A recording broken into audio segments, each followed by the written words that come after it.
My name is Martin Matter with the Witness to War Foundation. It's June 3rd, 2019, and we're in Manhattan, Kansas. I'm sitting with Mr. Junior Wagner, Wagner, who serves in the Pacific Theater of World War II in the United States Marine Corps. He's a member of the 3rd Marine Division and the 1st Marine Division. How you doing today, Junior? Okay. Glad to hear it. Thank you so much for joining me this afternoon. My first question is, where are you from originally? Smith Center, Kansas. Born there. Tell me about growing up in Kansas. What was your family like? Well, I'm the oldest son of the last surviving World War I Marine, Private Albert Wagner. That's how I happened to join the Marines, of course.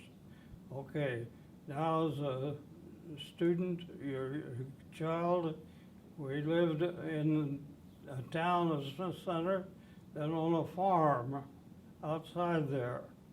Went to a one-room country school, graduated from Smith Center High School in 1940. Of course, that's a long time ago, yes. Was joining the military something you knew you wanted to do growing up? Well, I knew all the time. My father told me stories of all of those things. He was in Germany right at the end of World War I. That's how I happened to join, yes. That's incredible. So Yeah. I want to ask about the day of Pearl Harbor. What do you remember about that day? Well, I was just working at the county courthouse, and of course, there wasn't rapid transportation or communication, and I found out about it on Sunday, that when we went to work there at the courthouse. I was working for the county agricultural agent then. I was just a year out of high school, okay. So tell me about getting into the Marine Corps. What was that process like? All right, I was a student then at Fort Hays, in Hays. I got on the train and went to Kansas City and enlisted. And that was in 1942, October of 42. Went in there and enlisted. And they gave me a promotion that first day. I was a PFC. They wanted, and it was in the Naval V-12 program for college students. So I come back to Hayes and finished that year. They sent us to Bowling Green State University in Ohio to go from there. So I went on active duty July 1, 1943. Spent time there, then went to Paris Island for boot camp, which was the same camp my father had gone through quite a bit earlier. Okay, all right. Any memorable experiences in Paris Island? Well, not really. We fired on the rifle range. We marched and marched and marched and all that. Do you have any instructors that made an impact on you?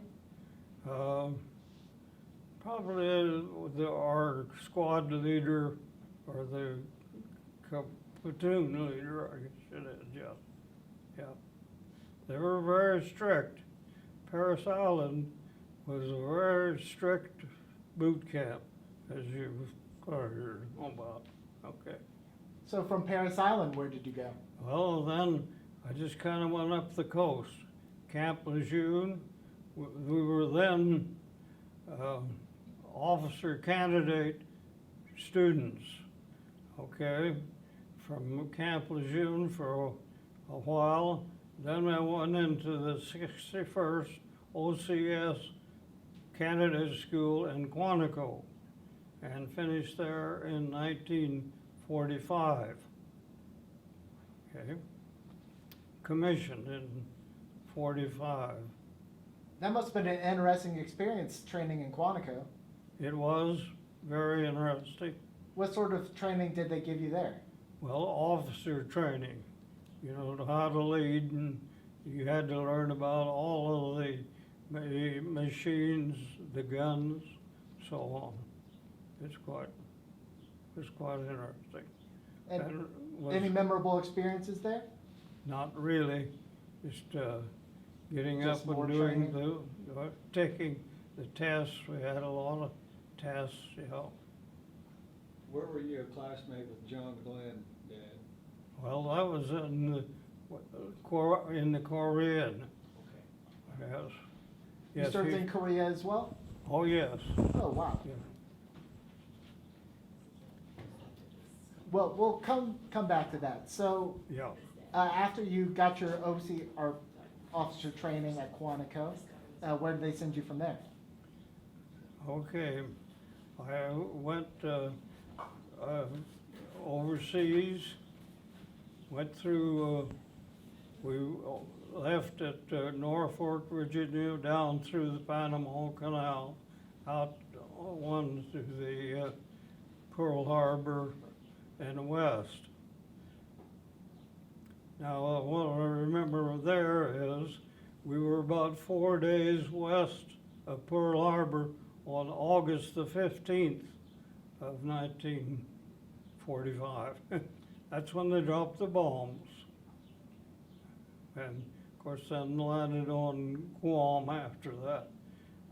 And big celebration there by all of the people and so on in there. I bet you were pretty relieved you didn't have to see any of the fighting. Yeah, we didn't, but on Guam, when we were there, we had to continue to train for the invasion of Japan, which was going to take place on November the 1st of 1945. Well, that didn't make us very happy because we knew the war was over, but our officers, I happened to be an officer at that time, said you had to keep training. And while I was there, they also had a group of Navajo code talkers. You've heard of them, okay. I happened to be in education, so I was given a job of teaching them to get their GEDs. So I taught them English and math in September and October of 1945. Yes. Wow. Okay. And you went to North China after this? Yes. So on from Guam, then on the December the 1st of 45, I was sent to Tientsin, China. I've got a book there, but you will see that. To take care of the Japanese because the war was over. One of my jobs there, I was the brig of the prison, which we had there at that time, and an MP officer at that time, yes. Who were the prisoners? Well, hard to say, but they were U.S. Marines. They get in trouble on Saturday night. We always had a jail full on Sundays. Yeah. Do you ever see any of your friends in a cell? What? Do you ever see any of your friends in a cell? No, none. You They were mostly enlisted men. you were a good judge of character then. Yeah. Right, okay. So any other memorable experiences in China? Well, one of the biggest jobs we had there on January the 1st of 46, they changed the way of traveling. They were all on the opposite sides, whatever we did. That caused quite a bit of trouble, which we had to direct the traffic and things like that. When did you come home from the Pacific? From Tientsin, When? when? Mhm. April of 46. I bet it was nice to be home after all that time. Yes, huh? it was, yes. And then we come and was discharged in Great Lakes Naval Station in June of '46. Did you not want to stay in the Marines after the war? Well, I did. Signed up because I said, I'm not going to go through all this training again. In China, when I was there, we had a cook, and he said, we're going to be fighting you in a few years. How true that was. So I wasn't going to go through all boot camp and all that. Right. So how did you come back for the Korean War?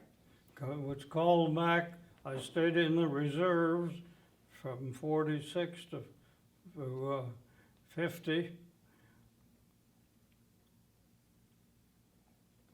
Was called back in July of '51, and there I was in the 2nd Special Amphibious Warfare School. There, one of my roommates was then Major John Glenn. He sat just a few seats away from me. And for someone who doesn't know, what's John Glenn notable for? What was he noted for? He was one of the first in space, and a U.S. senator, and very prominent in the government. Yeah. And just passed away not too terribly Yes, long not ago. very long ago. In fact, I had a letter from him not too long ago. And I kind of kept in touch with him and telling things. Yes. Well, what was John Glenn like? What do you remember him like as a young man? Well, I'd say he was very personable, very likable. Yeah, the students there. So after this round of training, where'd you get sent to? Okay, then I was sent to the 1st Division, 11th Marines, and we had artillery. That was artillery school. And so they sent me to Korea after I went through the 20 weeks training in this 2nd school. Okay. And where did you arrive in Korea? Well, I arrived at Wonsan on the East Coast. And at that time, we were right up to the line as far as we could go. Was there about a week, and they sent us to the West Coast. So we got my Jeep driver, we drove across the peninsula to the western part of Korea, just north of Seoul.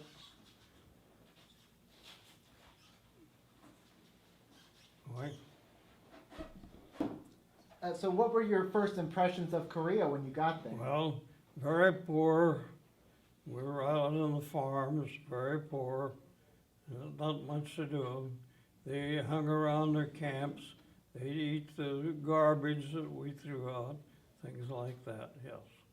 But not very good. Of course, we couldn't fraternize. We were separated. All we did have Korean laborers that helped around the camps and things like that, yes. So before we talk about the war in general, I want to talk about some of the men in your unit. Who do you remember serving with? What? Do you remember serving with anybody specifically? Do you remember any of their names? Oh, not really, other than John Glenn. So I was very happy with that. So you're outside of Seoul, and did you go beyond Seoul at all? So north, we were just north there. In fact, then my duties there, I was commanding officer of the headquarters battery. And we had troops from the regimental headquarters up on the front lines. I had to travel there to pay them and look after them. That was my main duties, yes. And did any of the fighting come near you? Well, close as you can get, I guess. I remember on the, coming on our trip from the East Coast to the West Coast, driving in our Jeeps, and bombs would be, or cannon shells would be going on right on the hills, right above us. I guess that's as close as I guess. Do the North Koreans like to shoot fire over the DMZ?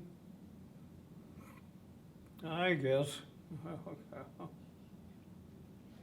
As I understand it, it's quite cold in Korea around that time. Well, I lucked out. I got there in the spring and left in November then.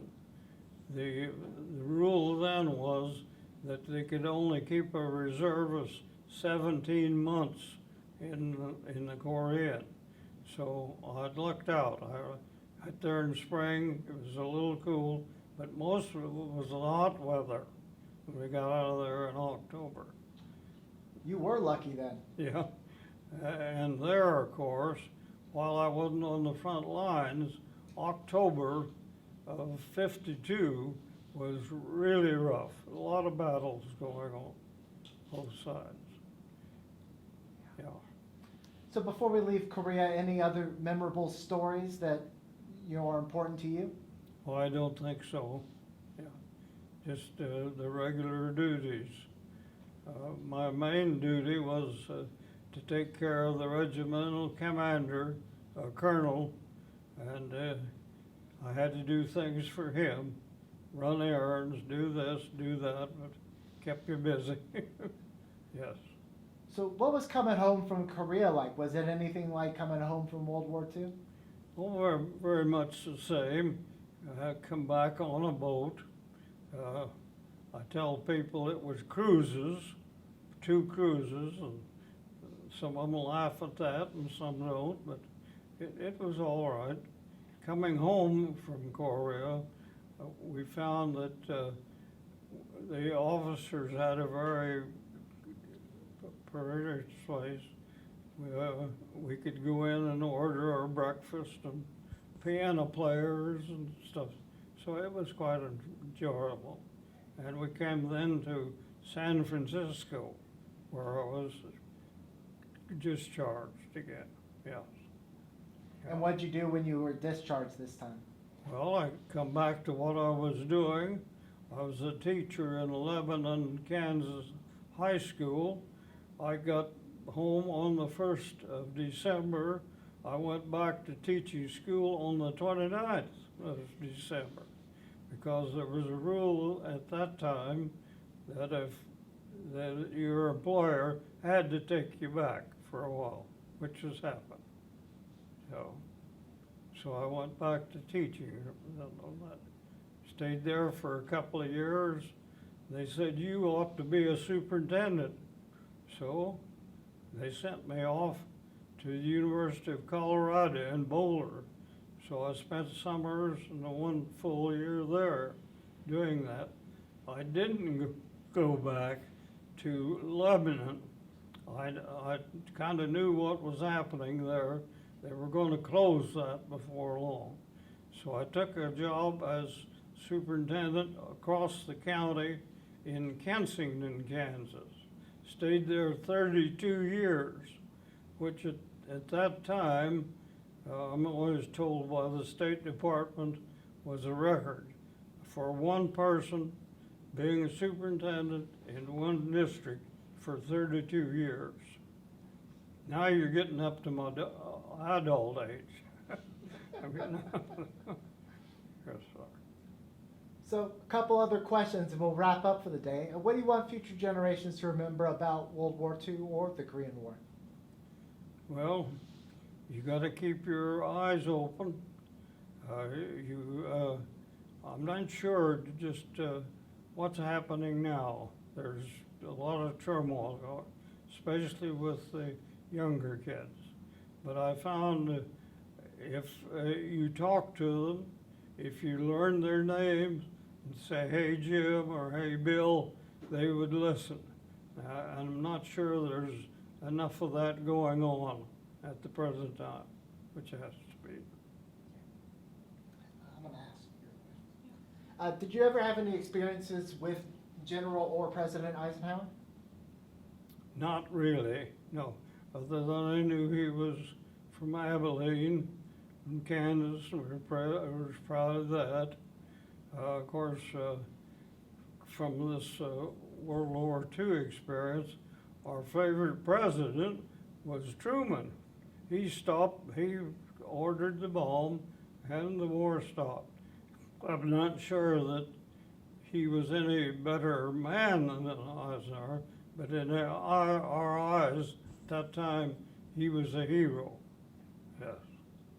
How did you feel when General Eisenhower became President Eisenhower? Well, we were quite proud of that. Incidentally, I'm a member of your group over there. I send them money every once in a while, yeah. And I'll give you the final word if you have any words of advice, final thoughts, closing statements for anybody watching this in the future. Oh, I don't think so. I'm just happy to have helped you. Hope it does a little bit for them. Well, Junior, it's been very nice chatting with you today. Thank you so much for taking the time, but most importantly, thank you so much for your service. Okay.